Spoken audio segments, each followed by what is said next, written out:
Para os defensores do financiamento público, a única maneira de eliminar esta interdependência entre partidos e grupos de pressão é através do financiamento público. Para eles, o financiamento público, além de desvincular os grupos de pressão, garante uma competição equilibrada de forma isomônica.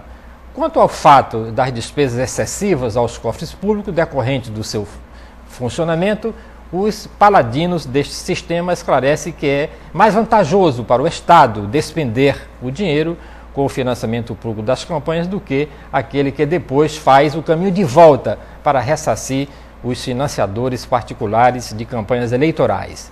No sistema germânico, cada partido recebe uma quantia anual para o seu financiamento e também das campanhas políticas, sendo que após a aplicação destes recursos devem prestar contas para o Estado. Tanto para o partido, que o partido é considerado lá como um ente paraestatal pertencente à administração indireta. Para os senhores, o financiamento público de campanha será um grande avanço político no Brasil? É a primeira pergunta que eu faço. Vou começar ali com o Dr. Hugo de Brito Machado. Professor Jonas Luiz, eu entendo e, em primeiro lugar, eu quero esclarecer que os especialistas no assunto são o professor Djalma Pinto e o professor Adolfo Marinho. O Djalma porque é especialista em direito eleitoral, lida nessa área há muito tempo. E o professor Adolfo Marinho pelas incursões políticas que tem tido e por isso mesmo é diretamente interessado na questão. Eu vejo a questão como cidadão simplesmente, não me considero especializado e autorizado a falar sobre ela. Mas me parece que, em primeiro lugar, eu sou contrário ao financiamento público de campanha no sentido em que está sendo preconizado, porque ele vai simplesmente acrescentar despesa pública.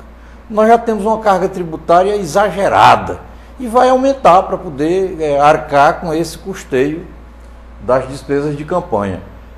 Alguém dirá, não, mas assim ele vai nivelar, vai haver uma certa igualização entre os candidatos que dispõem de recursos financeiros privados e aqueles que não dispõem.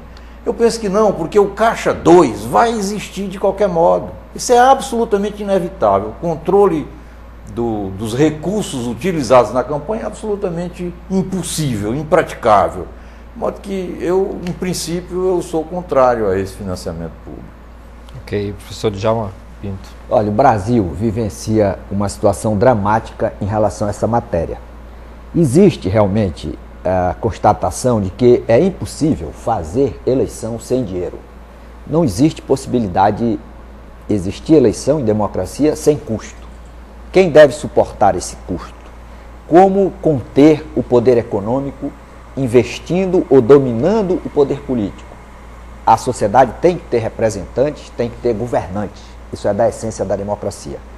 Como assegurar a igualdade de competição, permitindo que todos os cidadãos possam postular uma vaga na representação popular. Quem não tem dinheiro realmente fica numa situação desprestigiada ou desfavorecida. Então, há uma necessidade realmente de ocorrer o financiamento público para o custeio das eleições, para a garantia da igualdade. O problema é qual é a motivação que a sociedade tem, por exemplo, com esse cenário de políticos que provocam situações de constrangimento para todos os cidadãos, que, como o professor diz, esses cidadãos vão financiar através dos seus tributos, portanto, majorando a despesa pública. Qual é a motivação que um cidadão pagador de tributo tem, nesse contexto da nossa realidade, em autorizar que uma parte daquele tributo que ele paga ao Estado seja destinado ao financiamento público da campanha? Então, me parece que nós temos aí que avançar no sentido de aprimorar essa compreensão sobre o que é o mandato, a sua finalidade, a própria finalidade do Estado, para que o homem, quando for investido na função de gestor da coisa pública, de representante na investidura do mandato, ele motive, dê exemplos dignificantes que possam realmente estimular o cidadão a querer colaborar no financiamento das campanhas eleitorais. No contexto da nossa realidade, embora visualizando uma necessidade para a garantia dessa isonomia na postulação do mandato, eu vejo que realmente não há motivação em nenhum cidadão de querer realmente que o Estado aumente sua despesa pagando o financiamento das campanhas. Doutor Adolfo Marinho.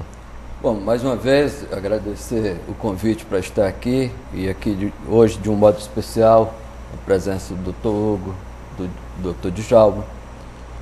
Eu queria esclarecer que financiamento de campanha existe e é elevado. O fundo partidário,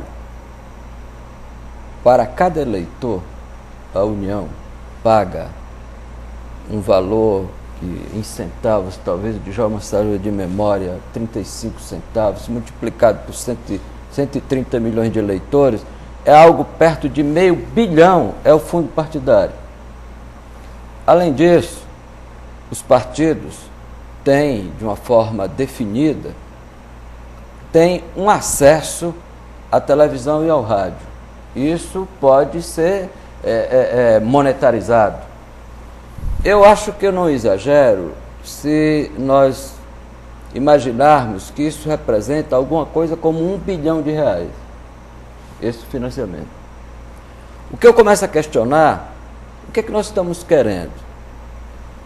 Não há grande discussão de financiamento das campanhas majoritárias, que de uma forma ou de outra elas acontecem.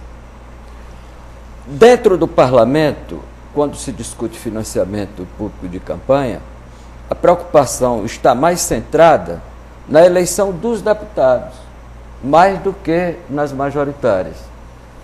Acontece que a eleição do deputado, para que o Brasil tenha melhores representantes, vai depender muito menos do financiamento público, ou antes, vai depender de financiamento depois que várias medidas sejam tomadas. Aí é difícil discutir financiamento público de campanha se eu não discutisse dentro de um contexto de reforma política. Então, claro que alguém que queira ser candidato ao parlamento, ele estará obrigatoriamente vinculado a um partido. Aí se fala de fidelidade partidária. É uma discussão ociosa, porque se ele vai ser indicado pelo partido, e aí já começa primeiro o problema, as convenções são uma festa homologatória, porque os partidos não funcionam, não há estrutura orgânica no partido, e aí não havendo estrutura orgânica, como é o que acontece com o fundo partidário? Eu fico todo dia esperando que um site desses aí comece a bisbilhotar fundo partidário, porque há pouco houve aquelas doações dos bancos, aí se dizia que era de empréstimo consignado ou não. O que é certo é que não há clareza do investimento feito no fundo partidário. A prestação de conta existe, mas é uma prestação de conta que ninguém vê. E que eu saiba, aqui e acolá tem uma notícia que foi impugnada e não se sabe. O que é certo é que alguém que queira ser candidato a deputado, chega no partido, não espere dinheiro desse fundo partidário, porque não existe. E, a bem da verdade, os candidatos, o vínculo que eles têm com o partido é quase que um vínculo cartorial, onde houve um alistamento. A partir daí, o candidato é muito mais vinculado aos apoiadores. Então, você chega no parlamento, você tem a bancada do futebol, bancada da Petrobras, bancada dos sindicatos, bancada dos bancos, tem bancada de tudo, que são os apoiadores. Os próprios partidos, quando um líder de qualquer partido, numa sessão do Congresso, diz: o partido vota, o partido como? Se o partido nunca deliberou sobre essa matéria. Nem sobre matéria, vamos dizer o seguinte, no tempo da comercialização de armas, qual era a posição do partido?